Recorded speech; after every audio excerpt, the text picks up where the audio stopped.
एक गांव में एक किसान रहता था। वह लालची स्वभाव का था। हमेशा यही सोचता रहता था किस प्रकार वो गांव में सबसे अमीर हो जाए। उसके पास कुछ बकरियां और उनके बच्चे थे जो उसकी जीविका के साधन थे। एक बार वह गांव से दूर जंगल के पास पहाड़ी पर अपनी बकरियों को चराने ले गया। अच्छी घास ढूंढने के चक्कर में आज वह एक नए रास्ते पर निकल पड़ा। अभी वह कुछ ही दूर आगे बढ़ा था कि तभी अचानक तेज बारिश होने लगी और तूफानी हवाएं चलने लगी। तूफान से बचने के लिए किसान कोई सुरक्षित स्थान ढूंढने लगा। उसे एक ऊंचाई पर गुफा दिखाई दी। किसान बकरियों को वहीं बांध उसी जगह का जायजा लेने पहुंचा तो उसकी आंखें फटी की फटी रह गई। वहां बहुत सारी जंगली भेड़ें मौजूद थी। मोटी तगड़ी भेड़ों को देखकर किसान को लालच आ गया।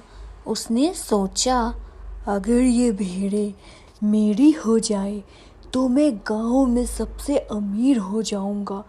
इतनी अच्छी और इतनी ज़्यादा भेड़ें तो आसपास के कई गांवों में किसी के पास नहीं है। उसने मन ही मन सोचा कि मौका अच्छा है, मैं कुछ ही देर में इन्हें बहला फुसला कर अपना बना लूँगा, फिर इन्हें साथ लेकर गांव चला जाऊंगा। यही सोचते हुए वह वापस नीचे उतरा। बारिश में भीगती अपनी दुबली पतली कमज़ोर बकरियों को देखकर उसने सोचा कि अब जब मेरे पास इतनी सारी हट्टी कट्टी भेड़ें हैं तो मुझे इन बकरियों की क्या ज़रूरत। उसने फौरन बकरियों को खोल दिया और बारिश में भीगने के परवाह किए बगैर कुछ रस्सियों की मदद से घास का एक बड़ा गट्ठर तैयार कर लिया।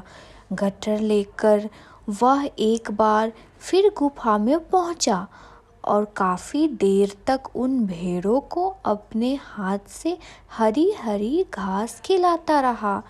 जब तूफान थम गया तो वह बाहर निकला। उसने देखा कि उसकी सारी बकरियां उस स्थान से कहीं और जा चुकी थीं। किसान को उन बकरियों की जान का अफसोस नहीं था। वह बहुत खुश था कि आज उसे मुफ्त में एक साथ इतनी अच्छी भेड़ें मिल गई हैं। यह सोचते सोचते वह वापस गुफा की ओर मुड़ा। लेकिन ये क्या, बारिश थमते ही भेड़ें वहां से निकलकर दूसरी तरफ जाने लगी। वह तेजी से दौड़कर उनके पास पहुंचा, उन्हें अपने साथ ले जाने की कोशिश करने लगा।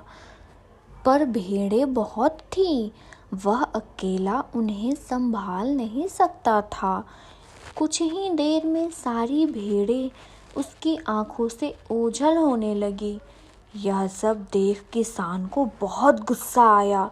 उसने चिल्लाकर बोला, मैंने तुम्हारे लिए अपनी बकरियों को बारिश में बाहर छोड़ दिया, इतनी मेहनत से घास काट कर खिलाई और तुम सब मुझे छोड़कर चली गई। सचमुच तुम कितनी स्वार्थी हो। किसान बदहवास होकर वहीं बैठ गया। गुस्सा शांत होने पर उसे समझ आ गया कि दरअसल स्वार्थी वो भेड़ें नहीं बल्कि वह खुद है, जिसने भेड़ों की लालच में आकर अपनी बकरियों को खोल दी थी।